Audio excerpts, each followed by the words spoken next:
મહેસાણાના ઊંઝા માર્કેટ યાર્ડમાં રોકડની અછતને કારણે ઊંઝા યાર્ડમાં વેપારીઓ પરેશાન। વધેલા પુરવઠા વચ્ચે વેપારીઓ પાસે રોકડની મોટી અછત છે। સાંસદ હરિભાઈ પટેલે કેન્દ્રીય નાણામંત્રી સાથે રૂબરૂ મુલાકાત પણ કરી। ખેડૂતો અને વેપારીઓના હિતમાં પગલાં ભરવા સાંસદની રજૂઆત।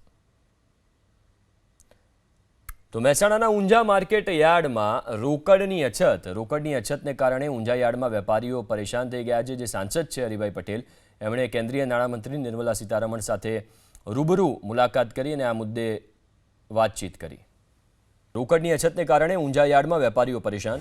વધેલા પુરવઠા વચ્ચે વેપારીઓ પાસે રોકડની મોટી અછત છે। સાંસદ હરિભાઈ પટેલે કેન્દ્રીય નાણામંત્રી સાથે રૂબરૂ મુલાકાત પણ કરી।